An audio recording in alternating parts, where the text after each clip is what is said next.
If you want to see what a Juan Soto trade package to the Texas Rangers would look like, then make sure to stick to the very end. So Juan Soto just turned down a massive contract extension from the Washington Nationals, and it sent shockwaves around the MLB. And technically the Washington Nationals don't have to trade him right now, but it's suspected that the Washington Nationals will trade him within the next few days, just so they can recoup the most value they can from the 23-year-old outfielder. And it's crazy because he is a future Hall of Famer, and these type of players don't reach the market this early in their careers. And yes, whoever trades for Juan Soto is gonna have to give up a haul, and the Nationals are gonna be looking for the best farm system who's gonna give the most prospects, because the Nationals farm system is terrible, and they're gonna be looking at this type of trade to reboot the farm system. And yes, the Soto trade would deplete the Rangers farm system, but would it be worth it? I really don't know, because this is kind of like trading for the next Mike Trout of our generation. Yes, Juan Soto can't really play defense that well, but he's like the Ted Williams of our era. He just hits and he hits and he hits, and he just won the home run derby. That is how good he is. Now, it could be argued, do the Rangers necessarily need another outfielder? Yes, the outfield isn't amazing right now. It's being locked down by Leiter Taveras, Adolis Garcia, and Cole Calhoun. And some people probably think we need pitching more than we do the outfield, especially with our young outfield prospects / middle infielders. But Juan Soto is a generational talent, and this is basically saying you could trade for Mike Trout when he was 23 years old. And I think if you told that to the Rangers or any other organization, I think teams would be lining up with the opportunity to trade their prospects, even if that meant giving up Jack Leiter or Josh Young. Yes, those guys could be all-stars of themselves, but does that mean they're going to be Hall of Famers?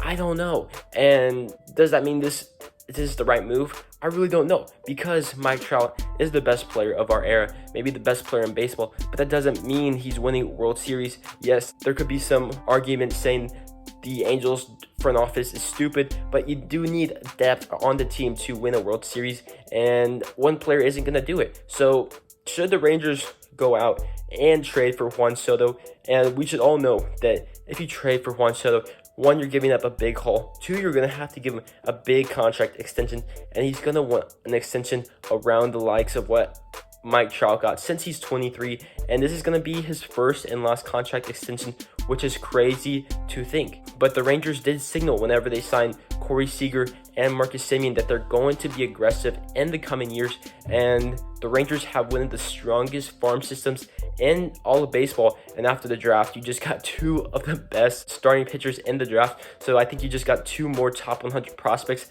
I think you can argue that the Rangers have 10 top 100 prospects in the farm system. They definitely have the prospects to get a trade done. So if you want to see what the package would look like, make sure to stick to the end of the video. But for me, I really don't know if the Rangers should make a trade. The Rangers would be giving up $90 million to 3 position players.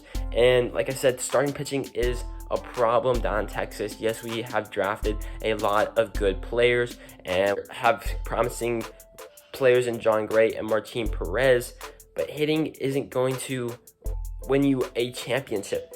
It's going to win you some regular season games. It's going to win you some fun batting titles and whatnot, but I want to win championships. However, I'm going up in the air, but I think if Juan Soto is up for grabs, you have to at least be in the conversations. I think the Rangers front office has shown that if top talent is up for grabs, they're at least going to entertain the idea. They showed that whenever Matt Olson was up for trade, and even though he was in the division with the Athletics, they showed at least some interest. So a 23-year-old outfield phenom who is on the track to already be in the Hall of Fame, you already know that the Rangers are going to be interested. And nobody knows what the market for Juan Soto will actually look like. There's teams that will definitely be in the conversation, like the Dodgers and the Yankees. So teams are always in the combo, but lower end teams like the Pirates and the Guardians and the Athletics, those teams don't spin. So don't expect those teams to get in the combo. But I would expect the Rangers, because we have the deep farm system. So if you're a high market team and you have the prospects, expect those teams to get in the conversation. But what would it take to get Juan Soto over to the Texas Rangers? So in exchange for Juan Soto, I would be sending over top prospect Cole Winn, top prospect Justin Foscue, top prospect Sam Huff, lower end prospect Bubba Thompson, and lower end prospect Cole Reagans, and you get former MLB All-Star and Adolis Garcia. And you probably got some people that like this trade, or maybe you're saying I'm giving up too much, maybe they're saying I'm giving up too little.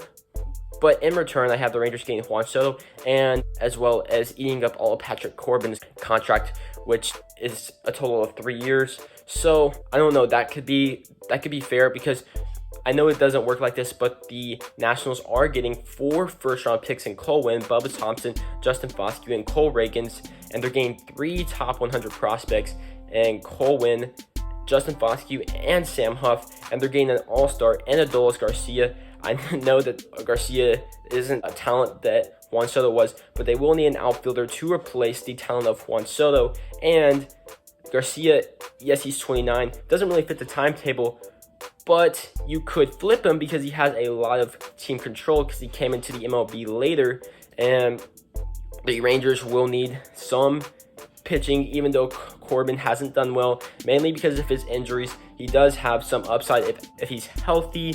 Yes, it's a lot of money, but you're getting one of the best players in the game in Juan Soto, and you don't have to give up as much prospect capital.